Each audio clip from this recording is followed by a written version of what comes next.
जितने आस्था चैनल पर कथा सुन रहे हो, जितने फेसबुक और यूट्यूब पर सुन रहे हो, बहुत सावधानी से सुनना। जब जीवन में कहीं समस्या खड़ी हो जाए, कहीं बहुत विकट समस्या है और कोई हल ना मिल रहा हो जाता है जीवन में, कोई कोई घड़ी ऐसी आके खड़ी हो जाती है जहां पर हमको सोचने के लिए भी समय नहीं मिलता। तब शिव महापुराण की कथा वर्णन करती है, गुरुवार के दिन अगर शिव जी के मंदिर में पानी चढ़ाया जाए, जल चढ़ाया जाए, तो घर में विद्वत्ता का अनुभव होता है महाराज। शिव महापुराण कर रही है, शंकर की कथा कर रही है, एक छोटा सा उपाय अवश्य करिएगा। अमावस्या, पुरुषोत्तम की अमावस्या, तुलसी की लकड़ी पानी में घुमाकर, लकड़ी नहीं हो तो माला तो होगी ही, जल में भ्रमण कराकर, जल में घुमाकर, तुलसी की लकड़ी को जल में डालकर स्नान जो करता है, मात्र घुमाना है, लकड़ी डालकर नहीं रखना है, घुमाकर अपने पूजन वाले स्थान पर रखना, या पानी में पहले से घुमा लो, उस पानी को ले जाकर डाल दो।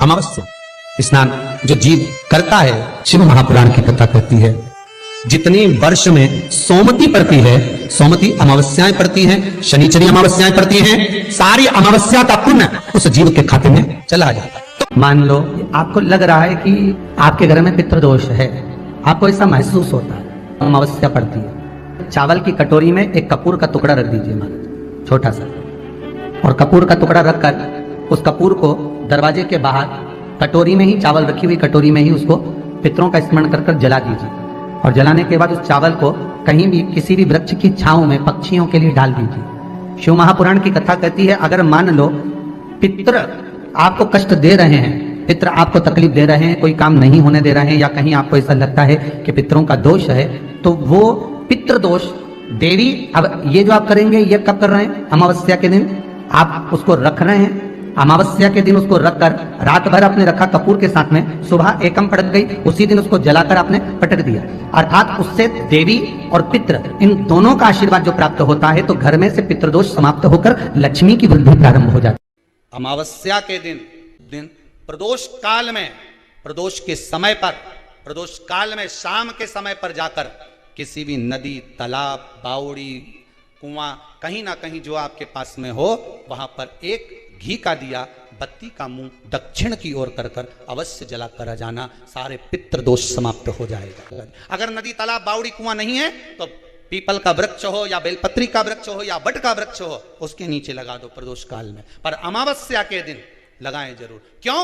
क्योंकि अमावस्या 16 दिन तक पितृ मृत्यु लोक में आने के बाद में भोजन ग्रहण करते हैं। अमावस्या के दिन पितृ शाम के समय प्रदोष काल में शंकर भगवान का नाम जाप कर कर नदी, तालाब, बावड़ी पर पानी पीने जाते हैं, वहां से जल का आचमन कर कर पितृ अपने लोक को चले जाते हैं प्रदोष काल के समय पर। इसलिए प्रदोष काल में जलाशय के पास में बावड़ी, कुआं, नदी, तालाब के किनारे पर दिया लगाया जाता है दक्षिण की ओर मुख कर कर बत्ती का, तो पितृ आशीर्वाद देते हुए जाते हैं कि फलो फूलो, आगे बढ़ो, उन्नति करो, तरक्की करो। ये पितरों का आशीर्वाद रहता है, पितरों का वर रहता है। आप देंगे, कुछ करा ना करा, फिर अमावस्या के दिन उस दिन दिया दक्षिण की ओर बाती का मुख कर कर। 7 स्थान ऐसे हैं जहां चंदन की मात्र उंगलियां लगा देने से ही शिव पितृलोक के पितरों को मुक्ति प्रदान करके वैकुंठ लोक का निवास दे देते हैं। 7 स्थान, और वो 7 स्थान जो चंदन के बताए गए हैं, पहला भगवान देवाधिदेव महादेव के शिवलिंग पर चंदन का लेपन, समझ लेना जरा बहुत अच्छे से। आपको लगता है स्वप्न में कोई मुर्दे दिख रहे हैं, या कोई जल रहा है, या कोई मर रहा है, या कोई चला गया है, ऐसा भय लगता है, बच्चों को मानी भेजूंगी ऐसा हो जाएगा। जिनके यहाँ पितृदोष होता है, काल सर्प दोष होता है, वास्तु दोष होता है, उनको ज्यादा कुछ नहीं करना होना। महाराज, एक बेल का फल लीजिए, उसके अंदर का जो गुर्दा होता है, अंदर का जो भाग होता है, उसको निकाल लीजिए, और उस बेल के फल में आटा सेक कर उसमें शक्कर मिलाकर उसको उसके अंदर भर लीजिए। अमावस्या के दिन सुबह 10 बजे से पहले उसको अपने घर में घुमाने के बाद में, जिसको काल सर्प दोष बताया है, पितृदोष बताया है, या वास्तु दोष का स्मरण बताया है, घर में सब दूर घुमाकर अपने परिवार का हाथ का स्पर्श कराकर पीपल के पेड़ के नीचे तक खड्डा खोदकर उस बेलपत्र के उस फल को दाब दीजिए। महाराज, केवल एक अमावस्या करना रहता है, पितरों के दोष से मुक्ति मिलती है और हमारे घर के कार्य सफल होना प्रारंभ हो जाता है।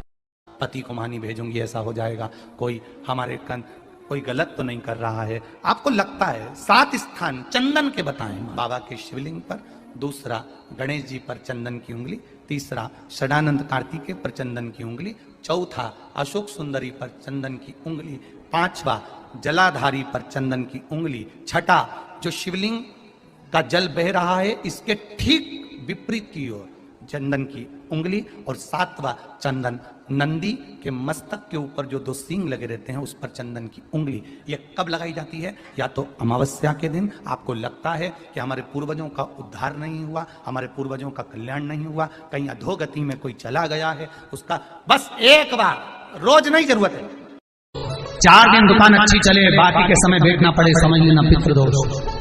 घर में बच्चे चिड़चिड़े हो जाए, गलत संगति में डूब जाए, समझ लो चिड़चिड़ हो रहे हैं, पितृदोष। घर के बच्चे माता पिता का आदर न करें, सम्मान न करें, तेज आवाज में बात करें, समझ लो पितृदोष। पितृदोष मालूम पड़े। और इतने से भी अगर आप नहीं समझ सकते, परिवार का कोई एक व्यक्ति जब जब भोजन करने बैठे तब तब उसकी थाली में बाल आए, भले वो होटल में खाए तो भी बाल आ जाए, वो कहीं खाना खा रहा है तो बाल आ जाए। 8-15 दिन में, 4 दिन में, 3 दिन में, 2 दिन में, 6 दिन में आपकी थाली के भोजन में अगर बाल निकल रहा है, केश निकल रहा है, समझ लेना कि पितृ आपसे कुछ मांग रहे हैं, पितृ आपसे कुछ चाहते हैं, क्योंकि पितृ बोलते नहीं आगे। छत का मतलब जानते हो आप लोग? जम के तो बोलो। चावल। चावल का जो एक दाना होता है, चावल का जो एक दाना, जो अक्षत चावल का जो दाना होता है, मान लो तुम्हारे पास में बेलपत्री नहीं है, मान लो पंडित जी बोल रहे हैं बेलपत्र चढ़ाओ, पुष्प चढ़ाओ, लाल पुष्प चढ़ाओ, दुर्वा चढ़ाओ, तुम्हारे पास में कोई सामान अगर नहीं है तो शिव महापुराण की कथा कहती है एक चावल का दाना, तुम जो पंडित जी बोल रहे हैं कि बेलपत्र चढ़ाओ, नहीं है, चावल का दाना चढ़ा दिया।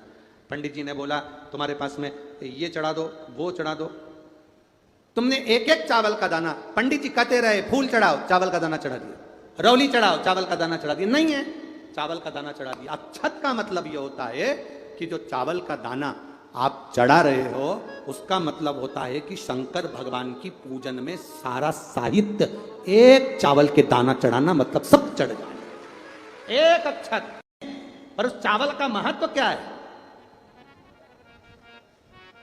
बेटी जब अपने मायके से जाती है तो उसकी गोदी में चावल का दाना क्यों दिया जाता है?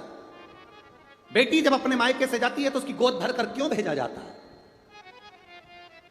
शादी में जितने फेरे की मूलता नहीं, जितने मंडप की मूलता नहीं, शादी में उतनी बेटी के गोद भराई की मूलता होती है।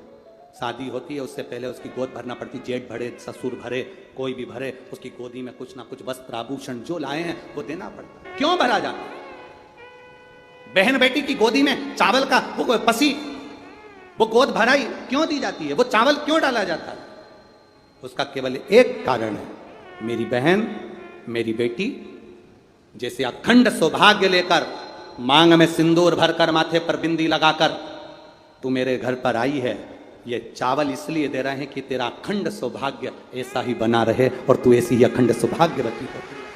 अगर कोई हमारे मंदिर में आकर शिवलिंग पर जल चढ़ाएगा, उसका एक भाग तुम्हारे खाते में जाएगा, पर आशीर्वाद आपको देना पड़ेगा कि उसके घर में कभी पितृदोष नहीं होगा, उसके घर में कभी पितृदोष नहीं होगा, कभी आहु दोष, कभी वासुक दोष नहीं होगा, कभी उसके दरवाजे पर काल सर्प दोष नहीं होगा, कभी उसके दरवाजे पर दुख नहीं आएगा। पितरों ने वचन दे दिया, जो शंकर जी पे जल चढ़ाएगा, पितर कहते हैं अपनी बेटी पार्वती को देखकर, अपनी नातिन को देखकर, हम उसके घर से कभी भी दुख नहीं देंगे, हम उसको झोलियां खुशियों से भर देंगे।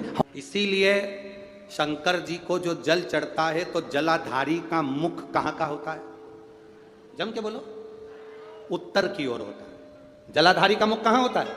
उत्तर की ओर। हमारा शिव पुराण कहता है, शिव तत्व कहता है, आप चारों तरफ से जल चढ़ाओ, मना नहीं है, पर कभी मौका मिल जाए आपको, और जैसे ये शिवलिंग है, ये जलाधारी है पानी बहने की, यहाँ से पानी बहता है, ये शिवलिंग है। जब तुम्हें कोई बहुत जरूरी बात कहना हो, कभी कोई बहुत जरूरी है और तुम्हारी जीवन में बहुत जरूरी है वो बात कहना, तो तुम, बाबा अगर नहीं सुन रहा हो तो जैसे ये जलाधारी में पानी इधर से बहता है, तुम इधर बैठो। कहाँ बैठोगी? इधर दक्षिण में। जलाधारी का मुंह कहाँ होता है? उत्तर में। आप यहां बैठो और यहां बैठकर बाबा की पूजन करो, यहां बैठकर जल चढ़ाओ।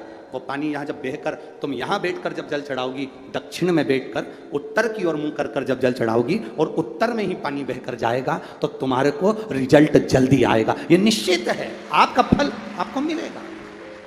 कल अमावस्या है के दिन अपने नज़दीक में तालाब, बावड़ी, कुआं, नदी जो भी हो वहाँ पर जाकर दक्षिण की ओर देखकर एक दिया घी का जरूर लगाना। अपने पूर्वजों को विदा करना, घाट पर झोली पसार कर प्रणाम करना कि मेरे पितर मेरे घर में संपदा दें, वंश वृद्धि करें, लक्ष्मी दें। अपने नज़दीक में जो नदी हो, तालाब हो, बावड़ी हो, कुआं हो, उसके घाट पर एक दिया घी का जरूर लगाएं। बड़े भाव से आप दीपदान भी करें। उसका फल क्या होता है ये समय पर मालूम पड़ता है। जब दुख की घड़ी आती है, तकलीफ की घड़ी आती है तो हमारे पितर श्री शिवाय नमस्तुभ्यम, सब बोलिए एक बार जमकर, श्री शिवाय नमस्तुभ्यम। प्रैक्टिकल जरूर करना, कहीं सियोर वाला महाराज झूठ तो नहीं बोल रहा। शास्त्रों की बातें हमारे जीवन में हमें सुख प्रदान करे, इसलिए इस भाव का आनंद करते हुए आज की कथा को विराम देते हैं। श्री शिवाय नमस्तुभ्यम। मेरे चैनल को सब्सक्राइब करें, बेल आइकन प्रेस करें, जिससे कि आपको लेटेस्ट वीडियो की नोटिफिकेशन मिल जाएगी।